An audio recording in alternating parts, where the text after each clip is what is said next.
Hi friends, I hope you're having a nice day so far. Thanks for tuning in to my little podcast.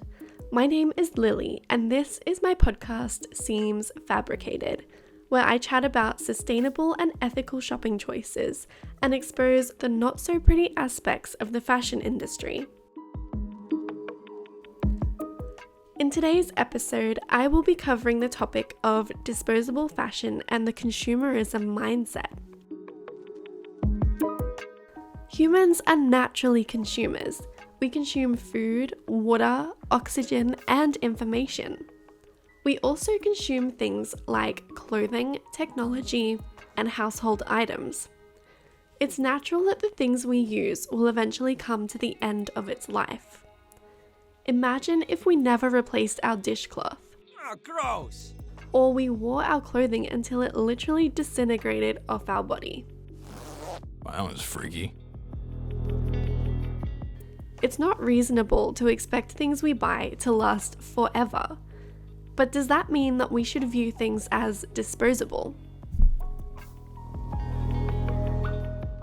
All throughout human history, people have taken pride in their clothing.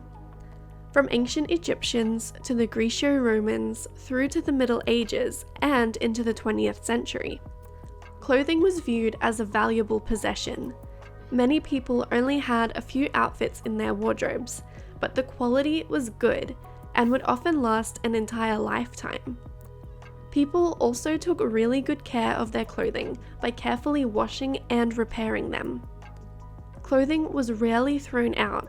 It was often passed down to the next generation until it became beyond repair and would then be turned into cleaning rags or something else.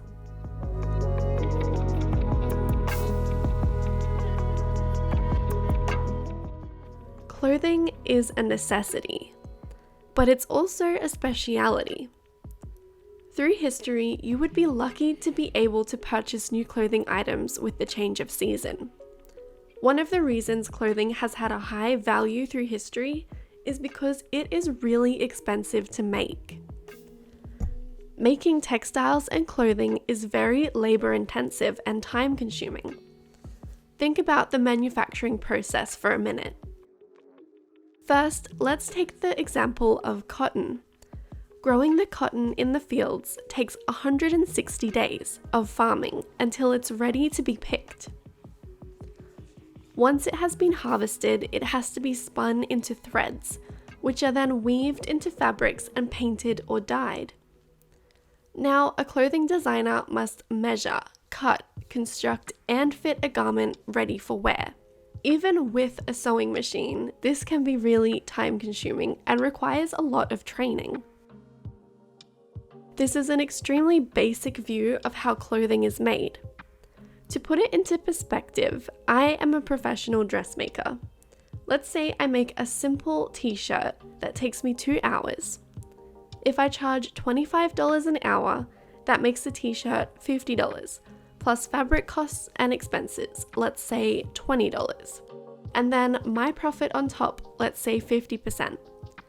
That means I would be selling my t-shirt for $105 and making a profit of $35 plus my wage for time. This doesn't even include marketing or shipping costs. Compare that to today. Our manufacturing process of clothing has significantly decreased in time and cost, but drastically increased in volume and profit.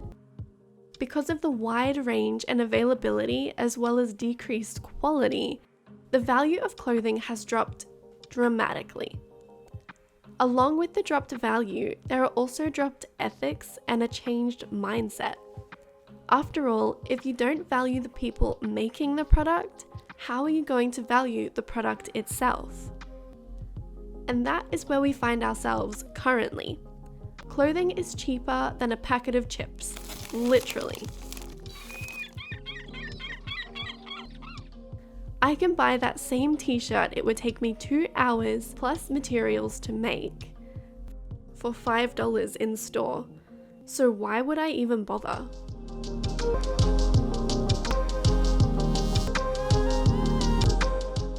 Fast fashion currently has 52 seasons in a year.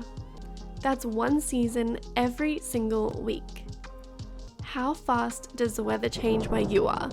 Because I literally live in the land of floods and fires in the same week, and I do not need 52 seasons of clothing.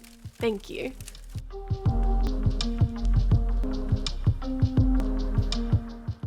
Because of high demand and low costs, these clothes are not made to last. This makes fashion fast and disposable, and basically worthless. In fact, our clothes are so worthless that the third world countries we donate them to don't want them anymore. In fact, many countries receiving our unwanted clothes are trying to stop importing them.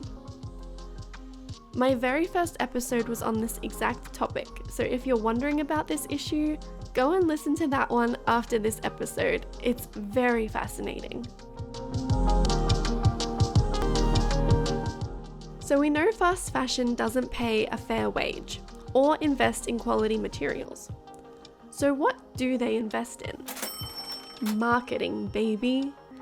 In fact, it's estimated that over $500 billion is spent on marketing each year in the fast fashion industry.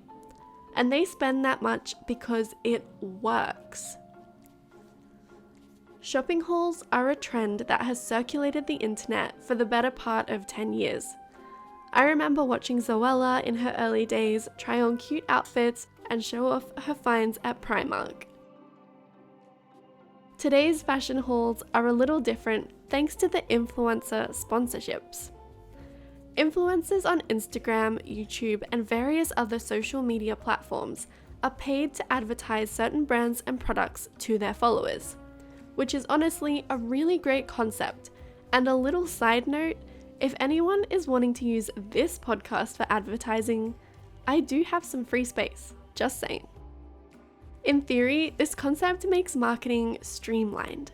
Brands use influencers who are their target client, and also the thousands or sometimes millions of other like-minded people who follow them. The audience is seeing something they will most probably like, the influencer is getting free stuff or money, and the company is getting sales. It's a win-win-win.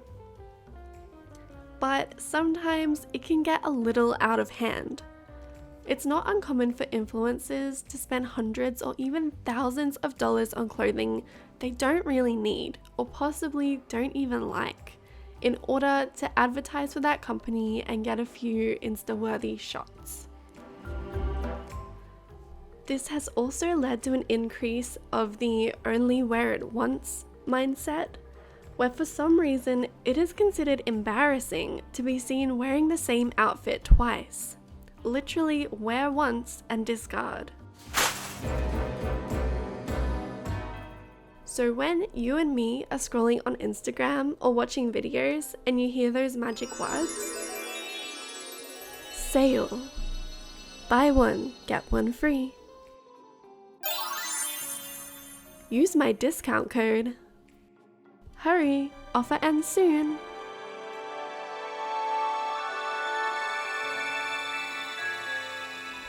Well, hot damn, sign me up.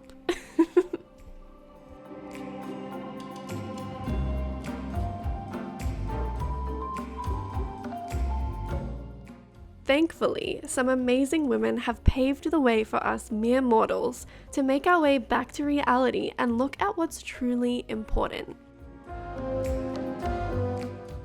Susie Faux coined the term capsule wardrobe back in the 70s as a way to encourage women coming into the workforce and help them to feel professional and organized. Now, 50 years later, capsule wardrobes are needed more than ever for so many reasons. So what is a capsule wardrobe? This is a wardrobe that consists of the minimal amount of essential and versatile clothes you would wear from week to week.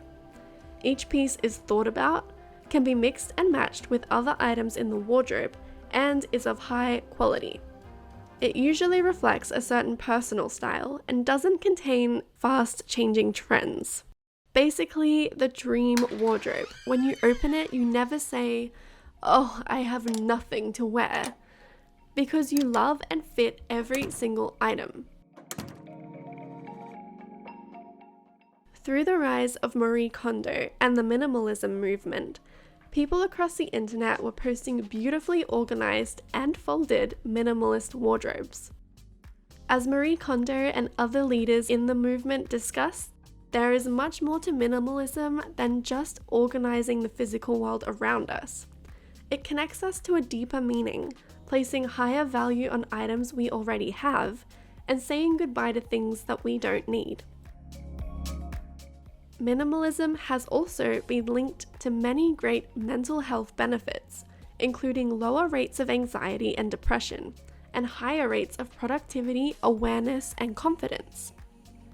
It is not only the environment that's going to benefit from our mindfulness, but also our minds and potentially our entire lives. It is no coincidence that we are living in the age of a global mental health crisis, when consumerism and marketing is peaking.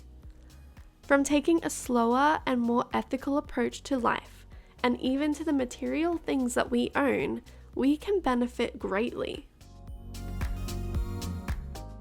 So you know by now that I love lists. So grab out your notepad. Here is my list to curating your own mindful wardrobe. I'm focusing on clothing, but these principles can be applied to any material possession. Number 1. Place a high value on your items. Treat every item as if you spent a lot of money on it, even if you got it for free. Our mindset and the way we view things is the number one change a lot of us need to make. And to make that transition from fast consumerism to everything I own has value and purpose for me can be a slow process. The key is persistence, not perfection. Number 2. Consider the true cost. Everything in the world has a cost. Even if it was free or cheap for us to purchase, the cost is much greater than money. Poor working conditions, labor, the environment, and the planet's resources all need to be considered. Before you purchase or discard of an item, consider not just the monetary cost to you, but the true cost of resources, time, labor, and what will happen at the end of its life. Can it be recycled, biodegrade, or end up in landfill? Number 3. Purchase quality over quantity. This will ensure items will last a long time and don't need to be replaced as often. In many cases, you'll end up saving money in the long run. Marie Kondo will be proud of you, not only for buying what you really need, but also keeping your space clear, tidy, and uncluttered. Number 3. Ask yourself if you really need the item before you make a purchase. This point seems to come up in every single one of my lists. The only way forward is by consuming less. Even when we buy sustainable products, resources like materials, water, and electricity are still used up in the process. Although sustainable businesses need and deserve our support, we should still only make purchases when we really need something. Consider other ways of acquiring items you will only use once, like borrowing it from a friend, hiring an item, or purchasing secondhand. Number 5. Take proper care of your items. When we value our items and are conscious of their impact, we will naturally want to take care of them and make them last as long as possible. In terms of caring for your clothing, always read care instructions. Spot clean when necessary, use laundry bags for delicate items, and detergents that are gentle on the fibers and the environment.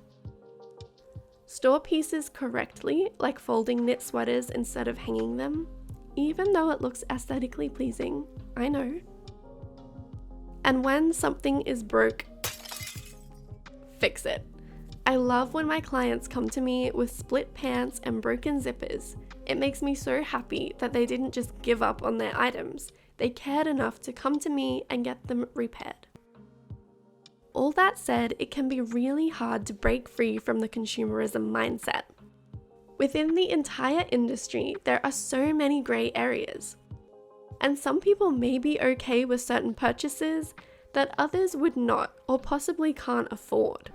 That's why in next week's episode, I will be tackling the touchy subject of going green in a way that works for you. There are a lot of eco warriors out there, but sometimes the internet can bring out the worst in people. That's why next week's episode will cover things like being realistic about your lifestyle, making gradual positive changes, and being encouraging to others rather than judgmental.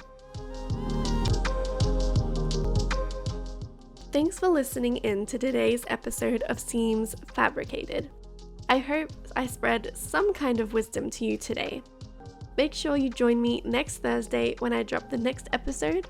Please like this episode and don't forget to share it with a friend, workmate, or even your mama.